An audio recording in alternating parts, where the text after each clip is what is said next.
Hello, welcome to your video lecture. So as we start what should already be done, and here's what should already be done. Project number 4, your project on the death penalty, is due today on Tuesday, October 29th, so make sure that assignment gets submitted to my email. Please make sure you send it as an attachment that I can open without needing any special permissions. Also, you should have read textbook pages 229 through 236, just a short reading assignment in your textbook. Remember, we're going to return to class next week on Tuesday, and at the end of this lecture, you're going to get your assignments for class that are due on Tuesday, November 5th. So let's get started with your lecture. A couple of weeks ago in class, we talked about the whole process, the whole criminal justice process, from a crime occurring to whether or not that crime is reported to the police. And if you look at the bottom of our screen, we're going to start with reported crimes. So once a crime is reported to police or is observed by the police officer has to use his or her, what's the term they use? Discretion. They have to use their discretion that we give to them as a police officer to determine whether or not someone's going to be arrested. So their first decision point after observing a crime or being told of a crime is to determine whether or not someone gets arrested. If there's no arrest, that person is then diverted out of the criminal justice system. If they are arrested, then they have to go through the booking process if they are taken to jail. If a police officer arrests you and takes you to jail or to the police station, you must be booked in. We're going to talk about that process in just a minute. After you've been booked into jail, you are entitled to an arraignment. An arraignment is also called an initial appearance. Either term is correct. After arraignment, the judge has to determine whether or not you're going to be released or whether you're entitled to bail. We also have grand jury proceedings, pre-trial hearings, the discovery process, jury selection, plea bargaining, and then a trial. And after trial, we have sentencing, which we're going to talk about when we're back in class together. So again, just a quick, chronological process starting at the bottom of your screen and moving up toward the top. Remember, about 50% of all crimes are never reported to the police. So we cannot determine exactly how many crimes occur because so many crimes are never reported to the police. You remember the dark figure of crime, an important term from your midterm, dark figure of crime. That is the estimated number of crimes that are never reported to police. Remember, we used a visual in class of the iceberg, and you could see the tip-top part of the iceberg coming up out of the water, but underneath the water was the whole body of the iceberg you couldn't see. That is illustrative of the number of crimes that are never reported to police, which we call the dark figure of crime. In order to get to that dark figure of crime, in order to figure out how many crimes actually occur but are never reported, we use self-report surveys like the National Crime Victimization Survey, which collects data from crime victims about crimes that were not reported to police. So we're just covering that here because as we start this process, remember, we're only dealing with crimes that are reported to police. Okay, so a police officer observed the crime or the police officer was told about the crime, and they're going to use their discretion and determine whether or not someone gets arrested. So that's where our process is going to start here. So we're going to start with the police officer has made the decision that this person is getting arrested. A person can be arrested when police have probable cause to arrest. So if a police officer wants to arrest someone legally, they must have probable cause. We're going to talk about what that means in a second. Or the police officer can have an arrest warrant. But remember when we talked about search and seizure in the Fourth Amendment? In order to get an arrest warrant, you must have what? What level of proof do you need to get an arrest warrant? Probable cause.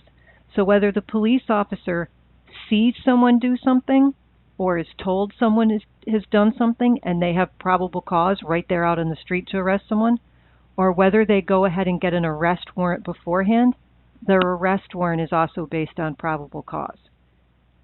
So police officers have to use their discretion to decide who gets arrested and who is free to go.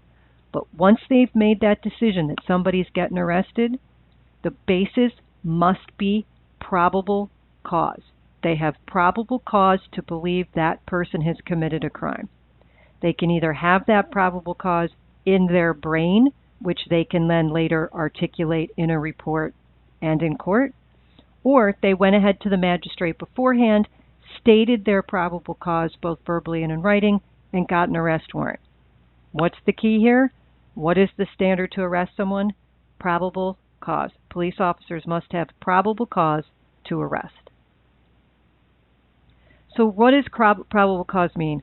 Well, here's our textbook definition, and it's not an easy one, okay?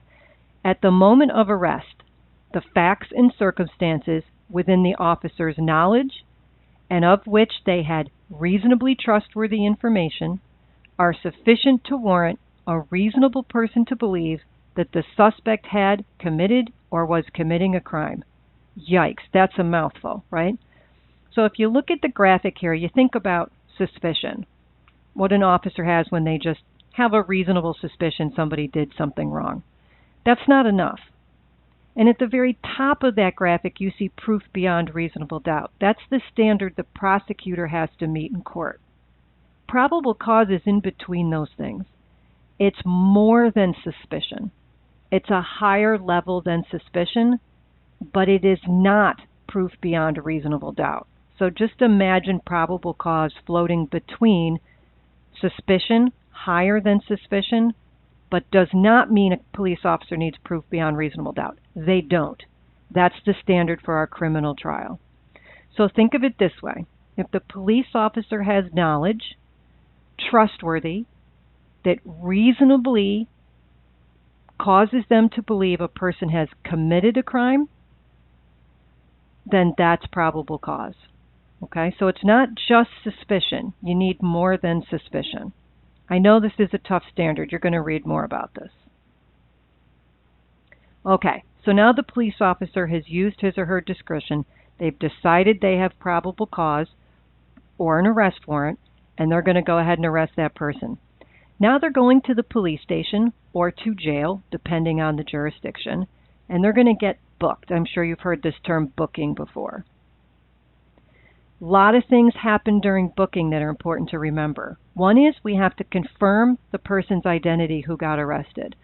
So remember, a person getting arrested may not give their name. They may refuse to give their name. They may give a fake name. They may make up a name or give their roommate's name or their brother or sister's name, right? So they may lie about who they are. Oftentimes they refuse to give their name at all. So once that person's gotten to the police station or jail during the booking process, it's very important the police do everything they can to confirm the real identity of the person who's been arrested. They also have to record the charges that they believe this person is being charged with at this time, right? So if it's manslaughter, burglary, robbery, wherever it is, they have to record those charges into the system. They have to photograph the person who's been arrested, what we always hear called a mugshot. You get the photograph taken. Obtain fingerprints. This used to be done with ink. Now it's almost always scanned, where they roll your fingerprints on a screen and your fingerprints are digitally recorded. Sometimes they still use ink and do it old school. They have to check to see if the person who's been arrested has any outstanding warrants. Is there another police agency looking for this person and they've put out an arrest warrant for them? Very important, because they don't want to let this person out of the system and set them free if this person has an arrest warrant pending from another jurisdiction. So really important for them to figure out right now, do they have any warrants from another jurisdiction? Body search, you are getting searched before you get taken into the jail and at jail again. Pretty intensive search to make sure you don't have any contraband or anything you're not allowed to have in jail.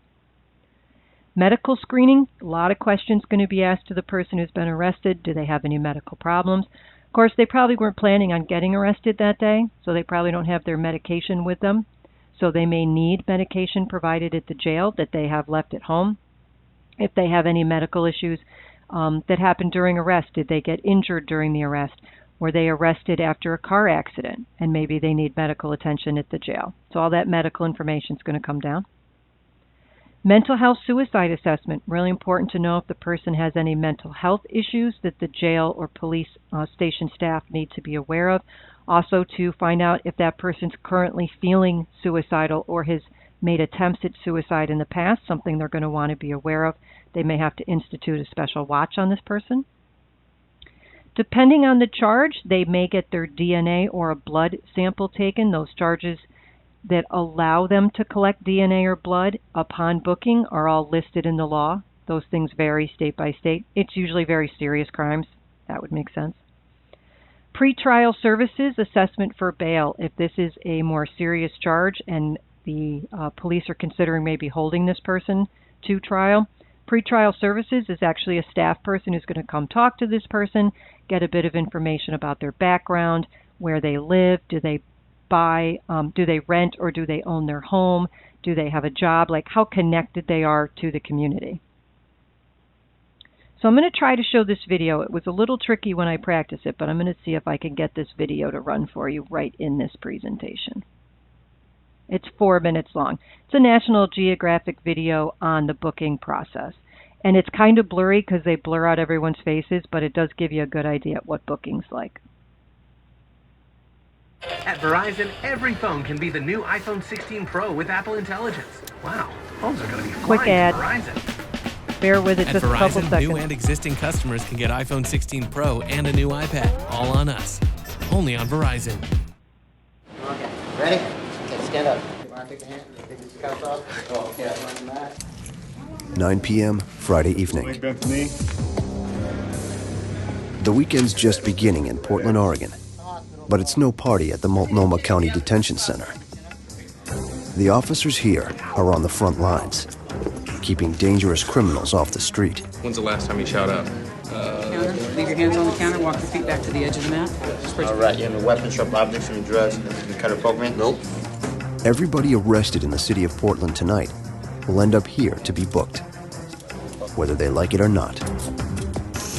You. Don't touch me! Don't touch me! For deputies, that means facing off with arrestees who may be angry and aggressive, like this young woman, who allegedly assaulted her boyfriend and some total strangers during a drinking binge. The officer's challenge: get every arrestee under control. It's gonna hurt. It's gonna hurt. Don't touch me. A hazardous job when so many offenders are not just violent, but drug addicted and mentally ill. Deputy Bledsoe is a 12-year veteran who often mans the booking counter, the first stop for intake and processing for all arrestees. Bledsoe's learned to expect anything. Oh no, every night's different. You can't predict at the beginning of the shift how the night's going to go. I mean, we could use as a force, it could be a quiet night, we have no problems, and then sometimes we have to fill all these cells up back here. Bledsoe will routinely see 100 individuals pass through here on a single day. This county jail is one of the busiest in the country, booking 45,000 people a year. Just put your hands on the end of the counter, walk your feet back to the end of the mat, and spread them out. Bledsoe and the other deputies need to be on constant alert, since all the arrestees wait for their mugshots and further processing in a big open space. It's like any other waiting room, except it's filled with people accused of everything from drunk driving to disorderly conduct to theft and assault. Surprisingly, they're not cuffed or restrained in any way. It's part of a policy intended to help reduce stress during booking. But over 2/3 of the arrestees are drug users. And many are high on crystal meth, a drug that can produce psychotic outbursts. Hey, hold up, man. Hold up, man. Hold up. One of them could blow at any time and attack an officer, as Shift Sergeant Gordon knows all too well. The ultimate challenge for us is maintaining a certain level of safety and security because we don't have cages to put these people in. They're out in the open. They're out in an area where anything can happen at any time. Sergeant Gordon and the deputies always go unarmed. That way, no weapon ever gets into the wrong hands. So all they have to protect themselves are their wits and a zero tolerance for any kind of resistance. Okay, you can let go of my pants and I'll do it, but you gotta look. I'm not letting go now. It's what keeps them safe from harm. I'm here for a drinking in public ticket. You need to turn around and be quiet. I'm not gonna. You're not I'm here on a warrant for drinking in public. I drank a beer on the sidewalk. Listen to what the hell I'm saying. You understand me? Yeah, you did right. You want to cooperate with us, sir, it's going to go bad. You understand? Okay, I give up. I give up. You going to behave? Right. Yeah, okay, okay. I'm going to give you a chance to fail. When people come to jail, when they get arrested, they're mad. When they come to jail, they're angrier. And when they come in here and we start invading their close personal space, they get even more angry. That booking counter is probably one of the most volatile places in the facility when it comes to physical encounters with an inmate.